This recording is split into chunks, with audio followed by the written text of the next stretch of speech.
हत्या चाहे किसी भी वजह से क्यों ना हो, इसका नजारा बेहद खौफनाक और भयानक होता है। आखिर कोई भी इंसान खूनी इरादों को अंजाम कैसे दे सकता है? मौत का डर हर इंसान के अंदर पलता है, फिर भी कोई भी किसी के लिए मौत ही विकल्प क्यों चुनता है? आज की ये कहानी सिर्फ एक अपराध के बारे में नहीं है, बल्कि जिंदगी जीने की जायज जिद के बारे में भी। और जब जीने की जिद नाजायज लगने लगती है तो हमें उसकी भारी कीमत चुकानी पड़ती है, कभी अपराध की राह चुन के तो कभी अपराध की भेंट चढ़ के।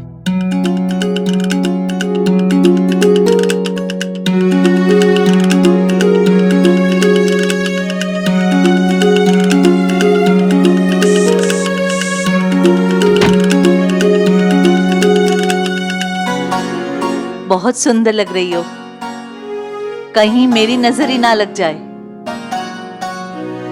कहीं जा रही हो? हाँ, लेकिन आप फिक्र मत करिए, आपके बेटे के साथ जा रही हूँ। आज उन्होंने डिनर प्लान किया है ना मेरे लिए।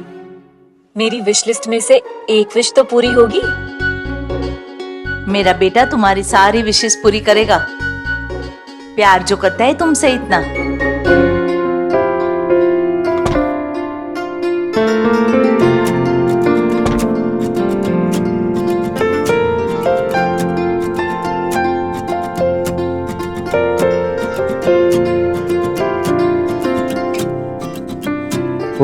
रोनी वो बैग देना।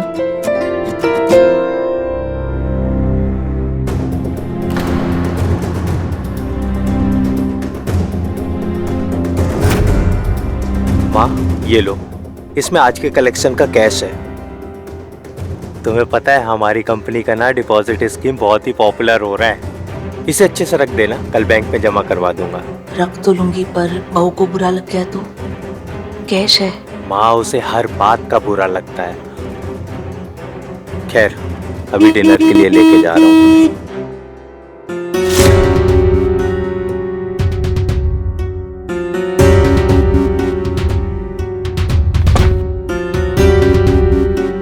चले? इतनी बात कर ही रहे थे अपनी माँ से, तो उन्हें भी ले लेते ना साथ में। पैसे का बैग तो थमा ही दिया है तुमने। जरूर तुम्हारी कमीशन के पैसे होंगे।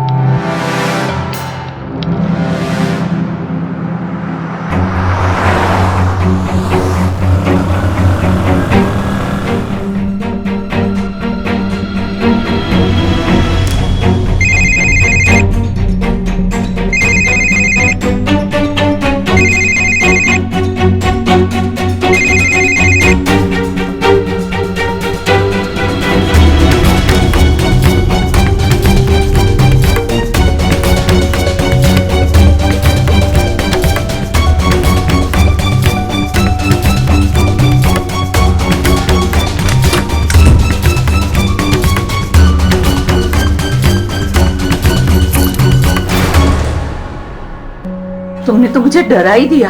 अरे क्या माँ, तुम सच में बुड्ढी हो गई हो, अपने खुद के बेटे से डरती हो। खैर छोड़ो वो सब, मुझे बहुत जोरों की भूख लगी है। चलो खाना निकालो। हाँ चल, आजा फटाफट। वैसे माँ, आज भैया भाभी को देखकर ना मुझे बहुत खुशी हुई। दोपहर में फिर दोनों लड़ पड़े थे। कभी कभी ना मुझे इनके झगड़े से डर लगता है। ये बात बात में बहू को कुछ भी कहने की आदत बहुत बुरी है। वैसे आज भाभी भी काफी सुंदर लग रही थी, है कि नहीं? भगवान ने बहू को रूप तो बहुत दिया है, थोड़ी अक्ल भी दे देते ना तो अच्छा होता। वैसे माँ, ये सब्जी तुमने बनाई है? और नहीं तो क्या, तेरी भाभी खाना बनाती है। तुम्हारे हाथ की दाल, सब्जी और खीर सब एक जैसी लगती है। हाँ हाँ, दाल और सब्जी में मैं थोड़ी चीनी ज्यादा डाल देती हूँ। माँ थोड़ी नहीं, बहुत ज्यादा। आंखों का इलाज करवाना पड़ेगा। बस बस, अब चुपचाप खाना खा ले। बस रोहिणी, बहुत हो गया। माँ के खिलाफ मैं एक शब्द भी नहीं सुनूंगा। अगर तुम्हें जाना है ना, अभी जाओ जाओ। सीधा बोलो ना, मुझसे छुटकारा चाहते हो तुम? हाँ, तलाक के पेपर्स क्यों नहीं बना लेते हो तुम? लेकिन इतना याद रखना ना, इतनी आसानी से पीछा नहीं छोड़ूंगी मैं तुम्हारा। बात को कहां से कहां लेके जा रही हो? तुम्हारे मन की बात तो कह रही हूँ मैं। और वैसे भी ये डिनर मेरी विशलिस्ट के हिसाब से प्लान नहीं हुआ था, बल्कि 1 महीने से तुम ये चाह रहे थे कि मैं कैसे भी करके उस घर की बुकिंग कैंसिल कर दूं। और जो कैश तुमने अपनी माँ जी को दिया है वो खाता धारकों का नहीं है, बल्कि तुम्हारी कमीशन का है। अच्छे से जानती हूँ मैं। अपनी माँ के कहने पे अपनी बहन के ससुराल वालों को देना होगा ना वो कैश। बताओ, अरे इन्हें तो अपनी बेटी का घर बसाना है, बहू का नहीं। कितना फालतू सोचती हो तुम। मुझे लगता है ना तुम्हें किसी पागलों के डॉक्टर को दिखाना पड़ेगा यार। हर बात का उल्टा मतलब। तुमने ना मेरी जिंदगी नरक बना दी है। मन तो करता है कि क्या मन करता है तुम्हारा? हाँ, हमेशा तो अपने मन की करते हो तुम। और 5 साल हो गए, आज तक कोई भी विश लिस्ट की मेरी विश पूरी की है तुमने? नहीं की है। कहां से विश पूरी होगी तुम्हारी? तुम्हारे दिमाग में ना विष भरा हुआ है। अब तो बस तुमसे ना छुटकारा मिल जाए। दे दूंगी तुम्हें छुटकारा, छोड़ूंगी तुम्हें, लेकिन उससे पहले पूरे मोहल्ले में से भीख मंगाऊंगी। बहू ये क्या अनाप शनाप, अभी तुम बहुत गुस्से में हो। चलो अंदर चलो। नाटक मेरे सामने मत करिए आप। और संभालना है ना तो पहले अपने बेटे को संभालिए, और थोड़ी तमीज भी सिखा देना इसे, जो कि आपने नहीं सिखाई है।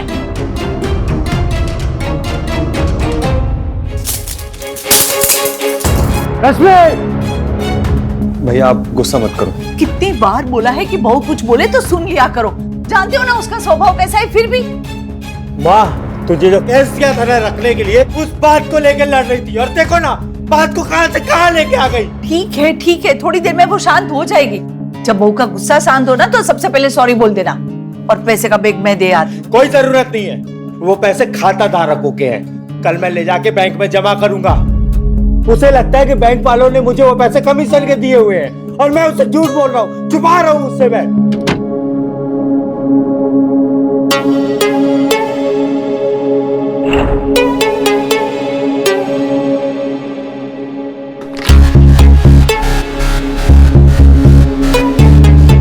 बहू ये लो पैसे।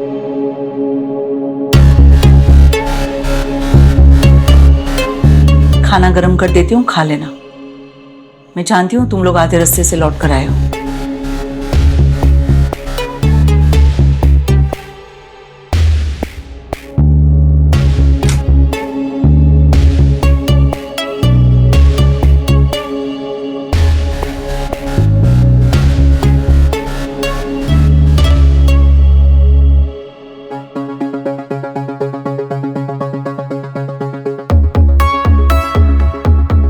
हाँ, कल तुम्हारा पैसा पूरे इंटरेस्ट के साथ लौटा दूंगा, समझा?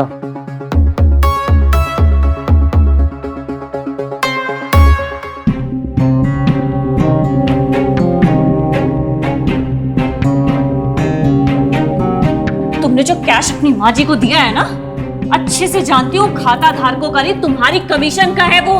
अपनी माँ के कहने पे अपनी बहन के ससुराल वालों को देना होगा ना वो कैश। बताओ, अरे इन्हें तो अपनी बेटी का घर बसाना है, बहू का नहीं।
एक मिनट, सब कुछ मेरी विश लिस्ट के हिसाब से होगा। लो पढ़ लो। अच्छा, शादी के बाद पति ही मेरा प्रेमी होगा। नॉन रोमांटिक हस्बैंड को बनाऊंगी रोमांटिक। अच्छा, ठीक है।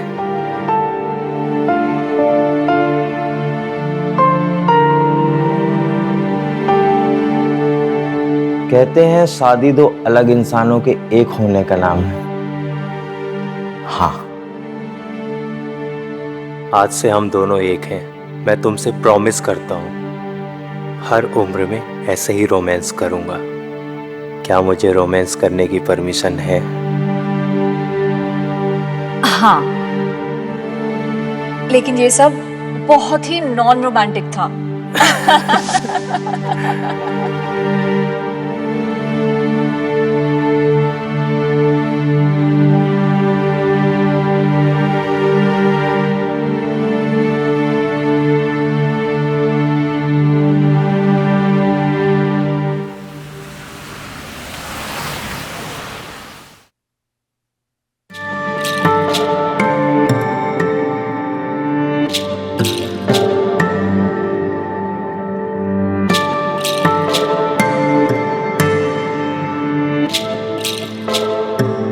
बहू सो रही है? उठ गई है, रेडी हो रही है। सोच रहा हूँ कुछ दिनों के लिए उसके भैया भाभी के घर पे छोड़ के आ जाऊं। अभी भी गुस्से में है? नाश्ता तो करेगी ना? बहू ने कल रात से कुछ नहीं खाया है। रहने दो ना माँ। अच्छा सुन, बहू ने तुझे पैसे दिए क्या? अरे आज बैंक में जमा करवाना है ना।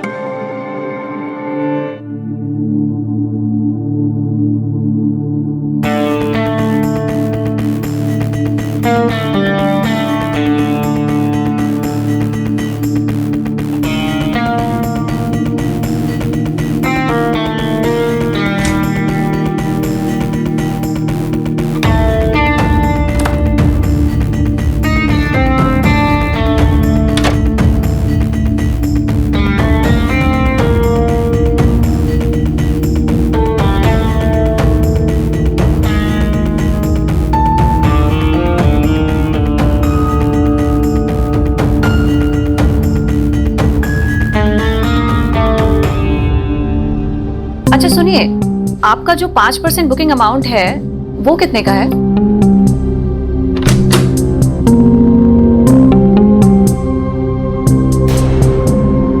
मैं आपसे बाद में बात करती हूँ।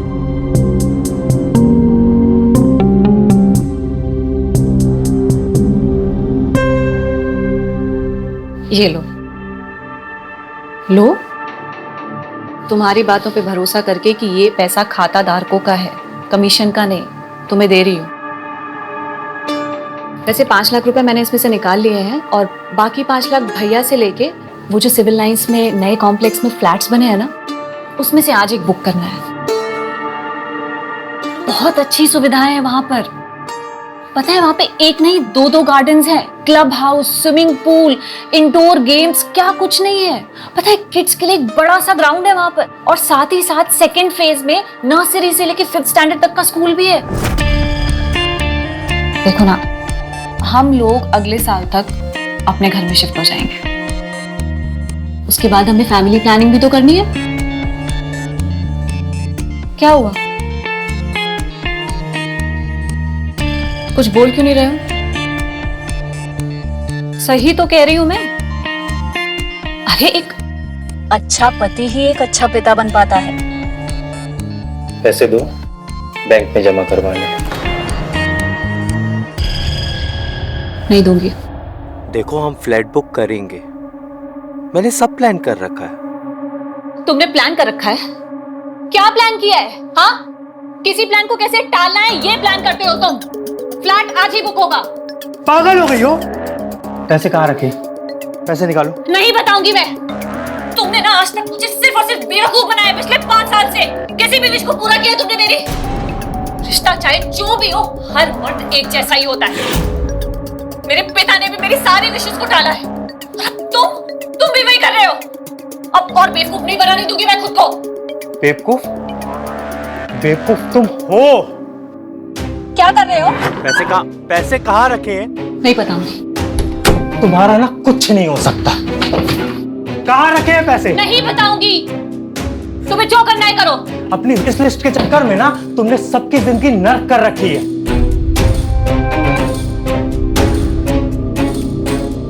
क्या कर रहे हो? नहीं है वहां पे पैसे। अरे दो इधर मुझे पैसे, दो मुझे। मुझे वो फ्लैट बुक करना है। छोड़ो पैसे। जब देखो तब पैसे पैसे पैसे। कभी मजबूरी समझती हो मेरी? पैसे चाहिए इन्हें।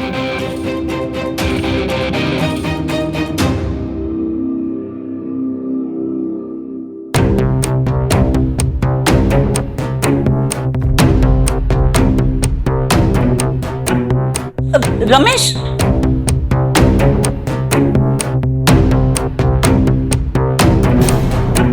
बहू, बहू, ये क्या हो गया? छोड़ो मुझे। अब देखना कैसे तुम सबको खून के आंसू रुलाऊंगी मैं।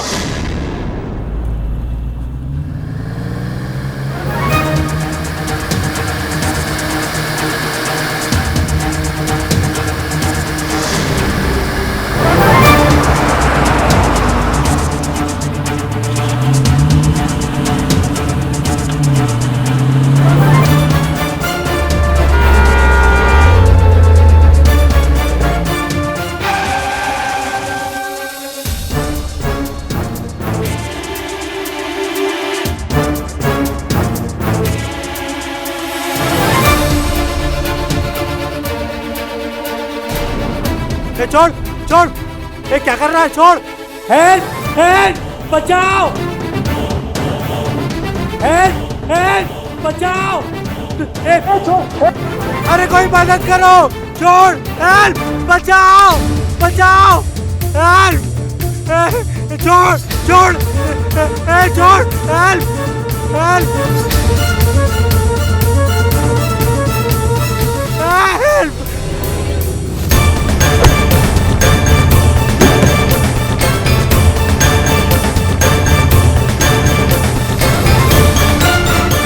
कोई है क्या? मदद करो प्लीज, बचाओ। ए रुक रुक रुक, छोड़ छोड़ छोड़। आप ठीक हो ना भाई साहब? आप? हाँ।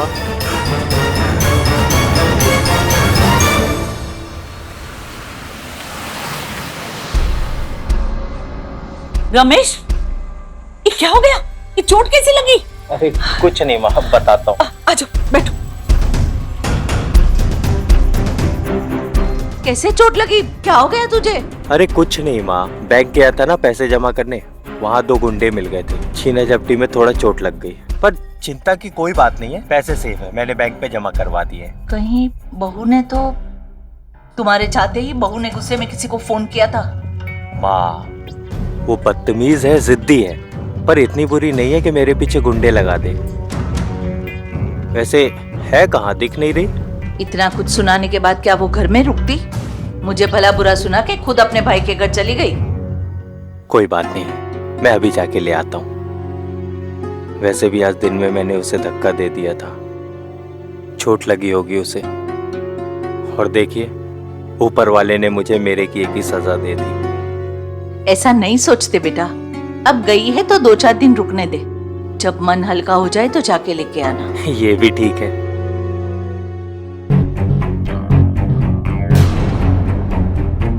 अरे अब तुझे क्या हो गया? अरे कुछ नहीं माँ, चलते चलते पैर मुड़ गया था, मोच आ गई, ठीक हो जाएगा। तुझे तो पता ही है, बेढंगा चलने की आदत है मेरी। ये भैया को क्या हुआ? अरे वो कुछ नहीं, ऐसी थोड़ा चोट लग गई। हे भगवान, मेरे घर के लड़के को किसकी बुरी नजर लग गई है?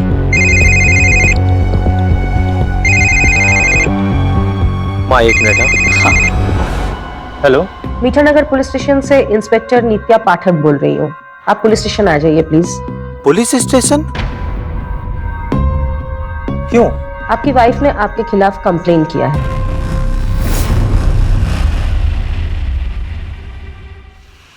आपकी वाइफ ने घरेलू हिंसा और धोखाधड़ी का केस किया है।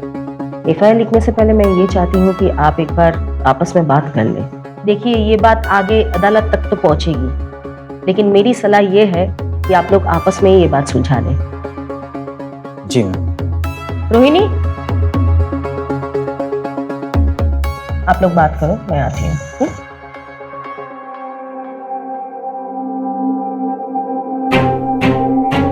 कैसा लग रहा है पुलिस स्टेशन में आकर तुम्हें? शुक्र मनाओ कि सिर्फ तुम्हें जेल की हवा खिलाने जा रही हूँ, वरना मैं चाहती तो तुम्हारे माँ और भाई को भी इस हाल में ला सकती थी। रोहिणी देखो, तुम ये गलत। यार एक बात बताओ, हम लोग अपने घर के मैटर को क्या कोर्ट कचहरी में डिस्कस करेंगे? रोहिणी प्लीज कंप्लेंट वापस ले लो, हम लोग आपस में सुलझा लेंगे ना।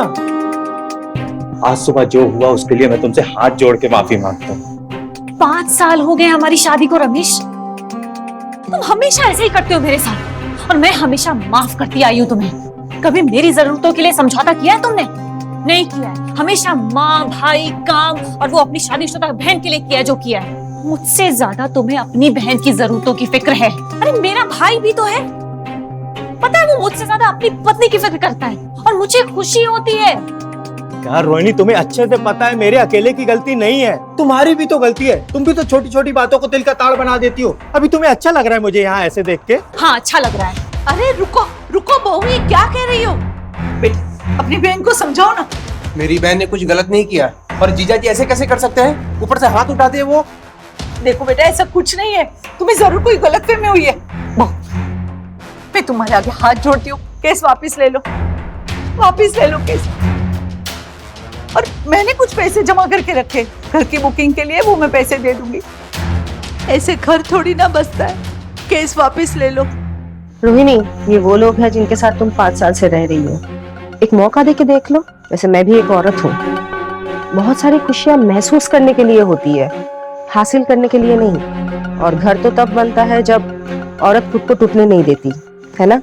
मैं ये नहीं कहती कि अन्याय को बर्दाश्त करो, लेकिन इतना ख्याल रखना चाहिए कि न्याय का रास्ता अन्याय ना हो।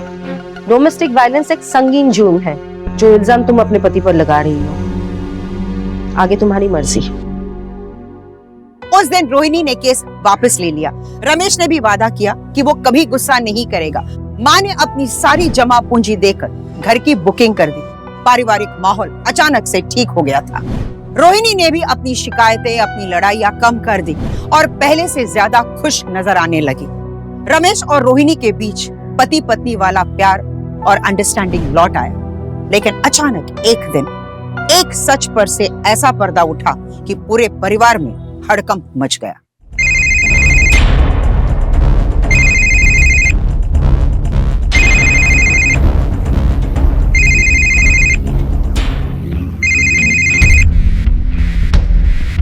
हाँ बोल। अरे यार कितना टाइम लगाता है फोन उठाने में? बोलना क्या हुआ? सुन भाई, आज फिर से ना कैश जमा करने बैंक जाने वाला है। इस बार अपना प्लान फेल नहीं होना चाहिए, समझा? तेरा भाई बहुत जीवट इंसान है यार, उससे पैसा छीनना आसान नहीं होगा। अरे तो इस बार डराने के लिए असली सामान किराए पे ले लेते हैं। अबे पागल है क्या? गलती से चल बोल गया तो? अरे बस हवा में फायरिंग करेंगे डराने के लिए, और सामान मेरे पास रहेगा। तुझे जितना बोला है ना उतना ही कर, समझा? ठीक है, आता हूँ। हाँ ठीक है, मैं भी निकलता हूँ, बाय।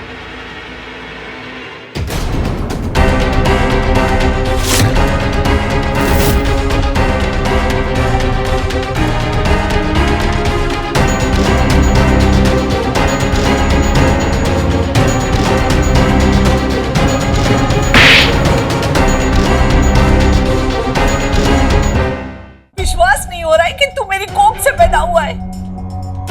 अपने भाई को लुटने की साजिश कर रहा है। कर नहीं रहा है माँ, एक बार कोशिश कर चुका है। ये दिन देखने से पहले मैं सच में अंधी हो जाती, मर कब जाती तो अच्छा होता। आप लोग पुलिस को फोन लगा रहे हो या मैं लगा दूं? नहीं वो पुलिस को नहीं, इसकी पूरी जिंदगी बर्बाद हो जाएगी। तुम दोनों माफ कर दो इसे, आगे से कभी कुछ ऐसा नहीं करेगा। सांप को अगर आस्तीन में पालोगे ना तो एक दिन जहर हलक में उतार देगा। अब देखो, या तो ये इस घर में रहेगा, और अगर रहेगा तो पुलिस आएगी और ये जेल जाएगा। माँ, इसे बोल दे यहाँ से चला जाए, और जब तक हम लोग नए घर में शिफ्ट नहीं हो जाते इस घर के आसपास भी ना दिखे। नहीं बेटा, ऐसा मत कर। ये नालायक कुछ काम धाम तो करता नहीं है, इसे रहने दे यहाँ पे। इसकी जिम्मेदारी मैं लेती हूँ ना। माँ सुनो, या तो तुम इसे इस घर से निकालोगे या फिर पुलिस आएगी और इसे जेल लेकर जाएगी। घर या जेल, तुम्हें फैसला करना है।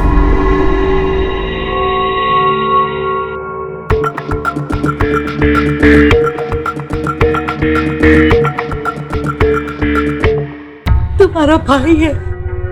देखा मैं कैसे गुस्से से गया? उसे बिल्कुल भी एहसास नहीं है।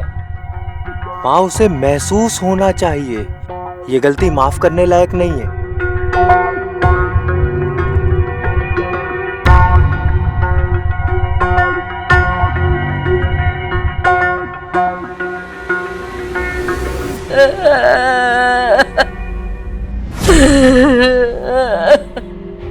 माँ?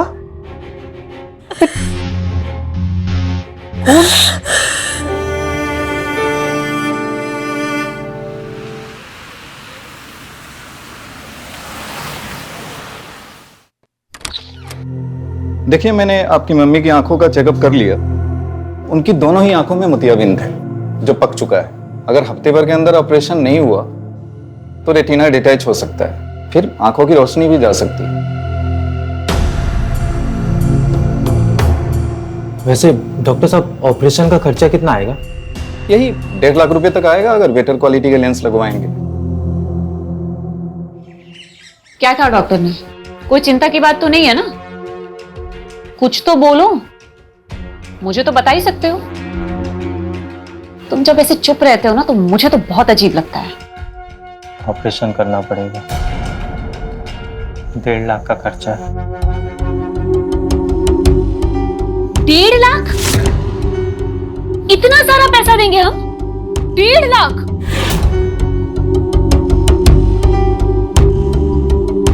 देखो, हमारे घर के पीछे ग्राउंड है ना, वहां पे हर 3 महीने में सीनियर सिटीजन्स के लिए कैंप लगता है।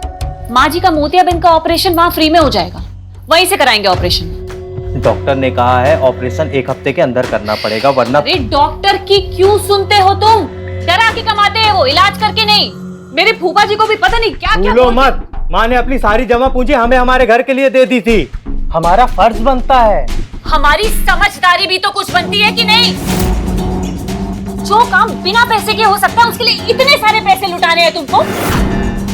और शायद तुम भूल चुके हो, इस महीने हमें 5% की एक्स्ट्रा पेमेंट करनी है। अरे तो पेमेंट अगले महीने कर देंगे इंटरेस्ट के साथ। भूलो मत, अगर माँ के पास 7 लाख रुपए हो। तुम ये 7 लाख रुपए मुझे बार बार मत गिनाया करो। कोई एहसान नहीं किया उन्होंने हम पे, तुम्हारी कमाई के पैसे तो है वो। ऑपरेशन कैंप में होगा बस।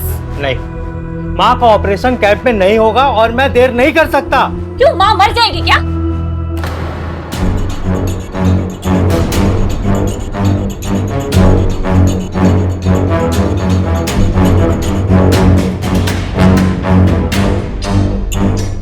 बेटा, बहू ठीक ही तो कह रही है। मैं मर भी जाऊं तो क्या बिगड़ जाएगा? कैंप लगेगा तो ऑपरेशन करा लेंगे, पर तुम दोनों लड़ो मत। लेकिन ईश्वर से अभी यही प्रार्थना है कि मुझे जल्दी से उठा ले। माँ,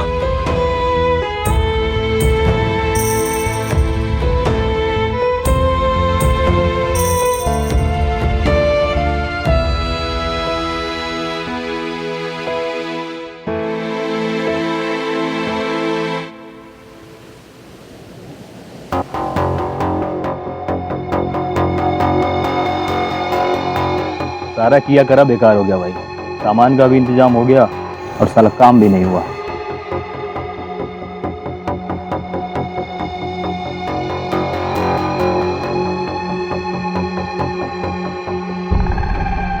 उस बदतमीज औरत की खोपड़ी में ना अभी उतार दूंगा। फांसी हो जाएगी भाई। भाई ऐसे काम के लिए ना प्लानिंग की जरूरत होती है। अरे फ्लॉप हो गया यार प्लान अपना। करते हैं कुछ बढ़िया प्लान और करते हैं तुम्हारी रोहिणी जी का काम तमाम। वैसे भाई, तेरे और तेरे भाई की तो जिंदगी झंड हो गई यार। तू तो मूड खराब मत कर यार। चला बैठ बैठ पीते हैं, आजा। मुझे नहीं पीना। अरे आप पीते हैं यार। हाँ, उठा उठा।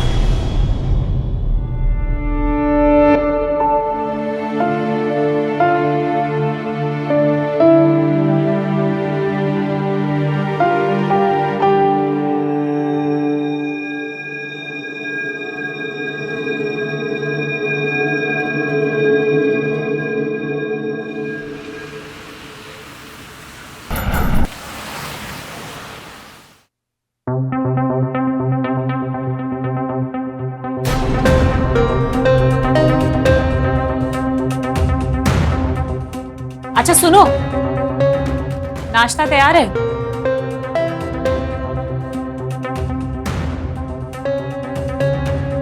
चाहे तो करके जा सकते हो। तुम्हारी माँ को भी बोल दिया है मैंने, डाइनिंग टेबल पर रखा है। ऐसे क्या देख रहे हो? पहले कभी नहीं देखा क्या?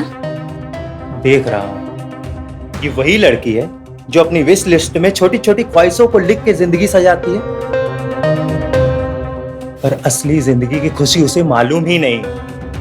रोहिणी जी, जिंदगी में कई बार अपने निजी स्वार्थ को भूलना पड़ता है, जिंदगी की खुशी दोगुनी हो जाती है। मेरे पिता भी यही कहते थे। जिंदगी भर मैंने अपनी खुशियां उनके लिए कुर्बान की है। पता है, मेरे छोटे भाई की पढ़ाई के लिए उन्होंने मेरी पढ़ाई रुकवा दी। हमेशा मैंने अपनी खुशियों की आहुति दी है। जिंदगी भर समझौते किए, सिर्फ समझौते। तुम्हारे साथ भी वही कर रही हूँ, समझे? लेकिन अब नहीं। कल रात को जो तुमने माँ से अपशब्द बोले हैं ना, उसके लिए माँ से जाके माफी मांगो। अगर माँ ने माफ कर दिया तो मैं भी माफ कर दूंगा। माफी मांगे मेरी जूती। तुम कौन होते हो मुझे माफ करने वाले? सुनो, ये पति परमेश्वर होता है ना वाली सोच की औरत नहीं हूँ मैं, समझे? परमेश्वर बनने का शौक नहीं है मुझे। कल रात तुम अपनी हद पार कर चुकी हो। मेरी हद तय करने वाले तुम कौन होते हो? मुझे बहस नहीं करनी है। तुम माँ से चुपचाप जाके माफी मांगो। नहीं मांगूंगी, नहीं मांगूंगी। माफी तुम्हें मांगनी पड़ेगी। सुनो मेरी बात।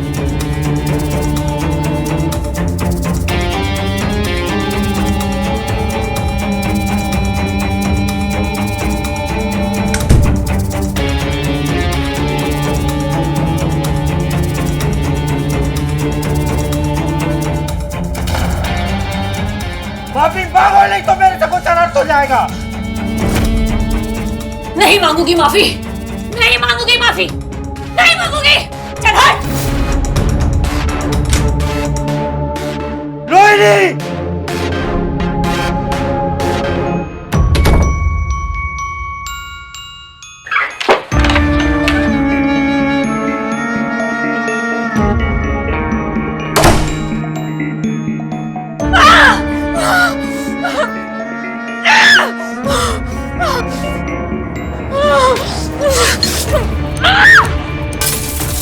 रोहिणी दरवाजा खोल। रोहिणी, रोहिणी दरवाजा खोलो। बेटा, तुम्हें मेरी कसम। रुक जा, जा तू अपना काम कर, बैंक जा। थोड़ी देर में बहू का गुस्सा शांत हो जाएगा तो सब ठीक हो जाएगा। इस औरत ने वो पागल कर दिया है मुझे। क्या नहीं किया मैंने इसके लिए? हर एक चीज सहता हूँ, अब नहीं निभाया जा रहा है। नहीं बेटा, ऐसा नहीं कहते बेटा, शांत हो जा। अब नहीं निभाया जा रहा है।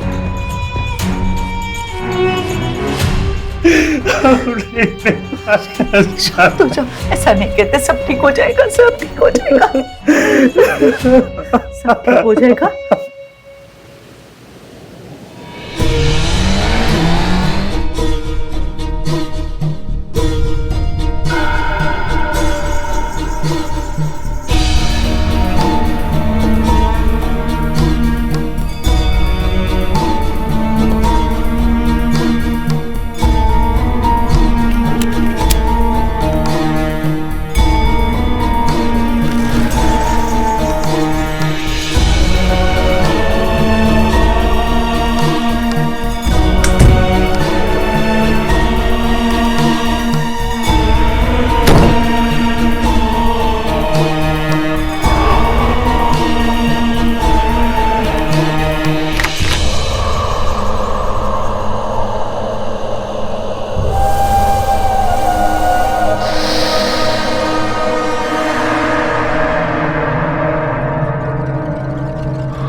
हाँ हाँ, मैंने कहा तो था कि मैं आऊंगी, तुमने सुना नहीं होगा। दरवाजा क्यों बंद कर दिया? खोलो। बहू, एक मिनट रुको, मैं तुम्हें कॉल बैक करती हूँ। बहू,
मैंने बहुत कोशिश की तुझे माफ करने की, पर कर नहीं पाया।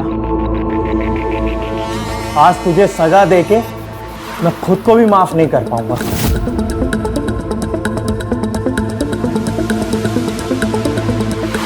ये है ना तेरी विश लिस्ट वाली डायरी। क्या लिखा है इसमें? पहली विश, शादी अजनबी से। अरे तेरी पहली विश तो पूरी हो गई ना। शादी के 5 साल बाद भी तू मुझे अजनबी जैसा ही ट्रीट करती है।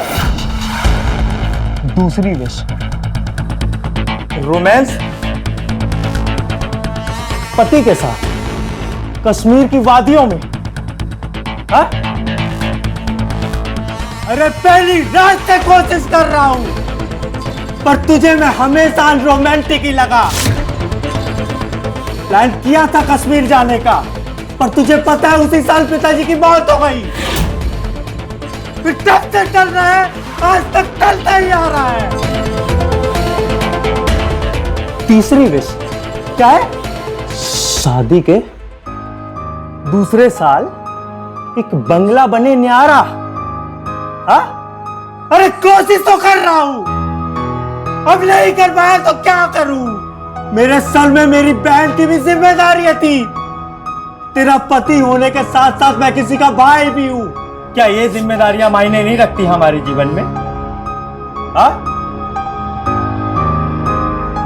चौथी विश क्या है तेरी? हा? शादी के 5 साल बाद हम दो, हमारे दो ट्विंस।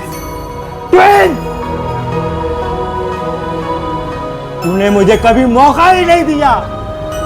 हर बार तूने यही कहा कि जो इंसान जिम्मेदार पति नहीं बन सकता वो पिता क्या खाक बनेगा। कितनी अजीब बात है ना। तू अपनी विश पूरी करने के चक्कर में मेरी जिंदगी में जहर घोलती गई, और मैं तेरी सारी विश पूरी करने के लिए कोशिश करता रहा, पर हर बार असफल हुआ। क्या करूं? ये तेरी विश लिस्ट वाली डायरी है ना, इसमें आज मैंने भी एक विश लिखी है। सुनाऊं? जिएंगे तो तुम्हारे साथ और मरेंगे तो तुम्हारे साथ। सारे फसाद की जड़ ये डायरी ही है ना। आज इसे ही जला के खाक कर दूंगा।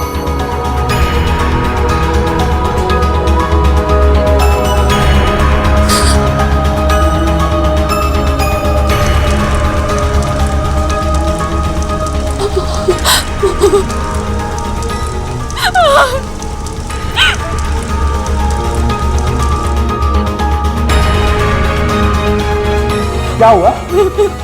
डर रही है तू? अरे पागल, तुझे तो खुश होना चाहिए। अपनी एक विश पूरी करके तुझे तेरी सारी विशों से आजाद कर रहा हूं।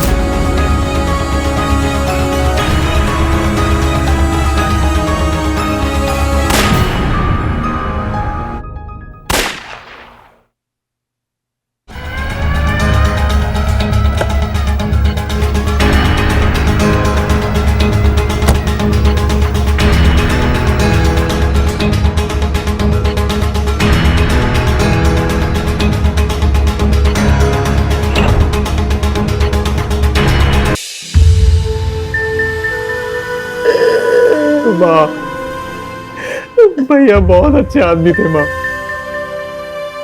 वो तो सिर्फ माफ करना जानते थे, और मैंने भैया से ही पैसे लूटने की कोशिश की। मैम, अगर मैंने भैया की जिम्मेदारी को थोड़ा सा भी बांटा होता ना, तो आज वो भाभी की सारी विश पूरी कर पाते, और शायद भैया और भाभी में कभी झगड़ा नहीं होता माँ। आज भैया और भाभी जिंदा होते माँ। मेरी बहू बिल्कुल बुरी नहीं थी। उस दिन झगड़े के बाद जब रमेश बैंक गया तो उसने मुझसे माफी मांग ली थी। मुझे माफ कर दीजिए माँ जी। न जाने क्या क्या अनर्थ बोल दिया।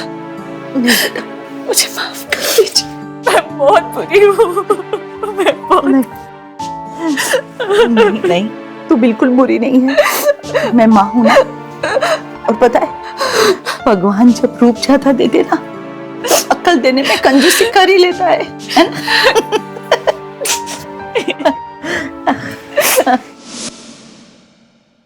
जुर्म का ना कोई अपना चेहरा होता है और ना ही उसका अपना कोई स्वभाव। जुर्म हमेशा जिंदगी में और जिंदगी के आसपास हो रही उथल पुथल का ही नतीजा है। जब हम अपनी जिंदगी में अपने मन के खिलाफ उपजी परिस्थितियों को नहीं संभाल पाते तो अक्सर कड़वाहट घर कर जाती है और फिर ये जुर्म की शक्ल इख्तियार कर लेती है। रोहिणी और रमेश के साथ भी कुछ ऐसा ही हुआ। दोनों ही एक दूसरे के मन के खिलाफ वाली परिस्थितियों को नहीं संभाल पाए और एक साधारण अनबन से शुरू हुई ये घटना दोनों के लिए मौत का कारण बन गई। अगर आप भी ऐसी परिस्थितियों से गुजर रहे हैं तो अलर्ट रहिए, क्योंकि हो सकता है कि ऐसी परिस्थितियां आपके मन में जुर्म का कोई चेहरा गढ़ रहा हो। इसी के साथ मैं सुधा चंदन आपसे विदा लेती हूँ। फिर मिलेंगे क्राइम अलर्ट के नए एपिसोड में एक नई कहानी के साथ। तब तक सतर्क रहें, सुरक्षित रहें। क्राइम अलर्ट, डरना नहीं, मिटाना है। जय हिंद।